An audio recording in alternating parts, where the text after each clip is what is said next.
da cidadania. Então, hoje, falando da voz da cidadania, nós estamos falando por esses dias da questão do casamento. Então, os ouvintes mandaram as perguntas durante a semana e nós agora vamos responder algumas questões aqui que me foram perguntadas no nosso programa A Voz da Cidadania. Primeiro, em caso de divórcio, Dr. Franklin, como proceder à divisão dos bens comprados a prazos ou por financiamento? Então, no regime de comunhão parcial de bens, os valores pagos antes do casamento não são divididos. Então, se você era solteiro e financiou um apartamento, esse apartamento que você financiou quando solteiro, ele não é dividido na hora do divórcio, permanecendo com quem pagou. No entanto, serão divididos igualmente os valores pagos durante o casamento, independente de quem o fez. Então, se você, depois que você casou, você fez então um empréstimo junto com a sua esposa e vocês estão pagando o imóvel, claro que esses bens serão divididos por vocês dois. É possível o casamento de pessoa do mesmo sexo, me perguntam? Sim, a partir da Constituição Federal de 88, com a decisão que houve do ministro Carlos Brito, nós tivemos então, pelo princípio da dignidade da pessoa humana, sendo reconhecido o casamento homoafetivo entre pessoas do mesmo sexo. Dr. Franklin, como se faz a escolha do regime de bens? Semana passada nós falamos sobre o regime de bens. Por ocasião do pedido de habilitação, os noivos podem escolher o regime de bens. Se não escolherem, a lei determina que fique revogado o regime, vigorando o regime de comunhão parcial de bens. E se a escolha for por outro regime, deverão fazê-la por intermédio de escritura pública. Então você, meu amigo, minha amiga, que quer casar sob regime de separação total de bens, você tem que ir no cartório e fazer o pacto nupcial de separação total de bens. A pergunta é, Dr. Franklin, o casal depois do casamento pode mudar o regime de bens? Sim, mas para isso ele tem que ingressar com um pedido na justiça e demonstrar as razões para essa mudança. Outra pergunta aqui. Quais os direitos do casal que construiu uma casa em terreno de outra pessoa em caso de divórcio? Muitos me perguntam isso. Quando eu era promotor aí de São Sebastião, as pessoas me perguntavam muito.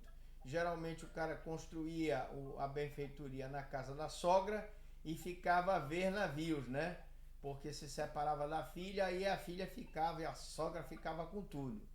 Mas olha só, no regime de comunhão parcial de bens, o casal tem o direito de dividir entre eles o patrimônio adquirido durante o casamento, ou seja, o valor das benfeitorias feitas no imóvel. Então, se você, meu amigo, construiu junto com a mulher na casa da sogra, vocês dois têm direito à benfeitoria. Melhor dizendo, o valor da casa construída, já que o terreno não é de nenhum, é dos dois.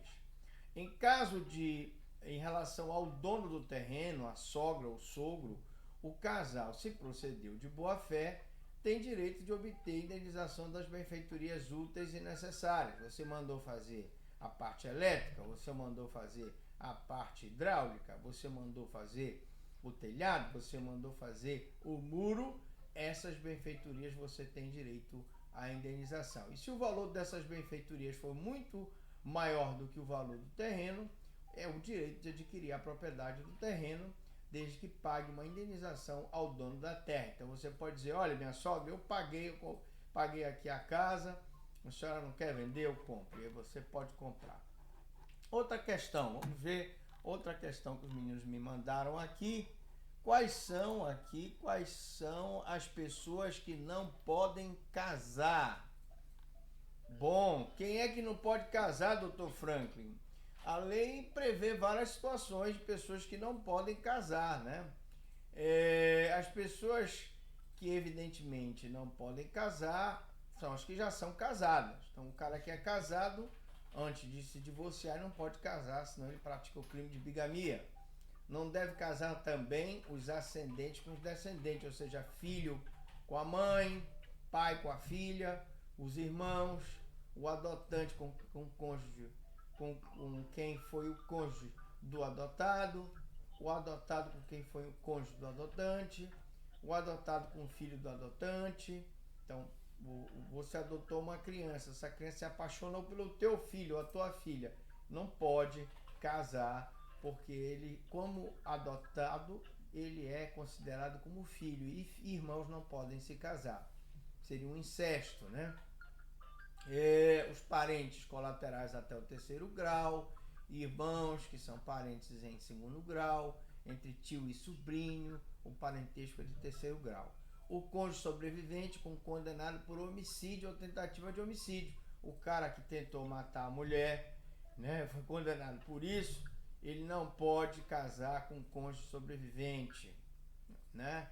Se ele e ela compactuaram a morte do marido dela, ele não pode casar com a mulher depois de ter matado o marido dela.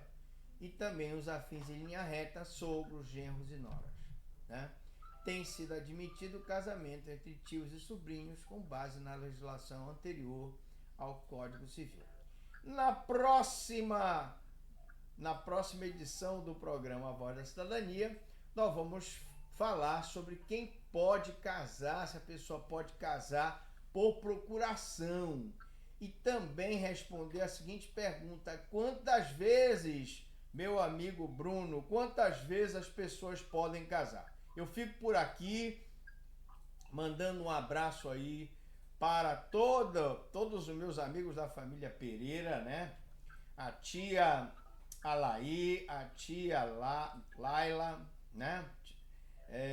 Deixa eu ver, o seu Meirelles, Dona Lúcia, o Aderlei, a Bárbara, um abraço para a Ilma, para o Cabeça, um abraço para o Zé Américo, um abraço para o Carachué, um abraço para o Biribita, que foram as pessoas que nos prestigiam aqui na nossa querida Voz da Cidadania. Grande abraço a todos.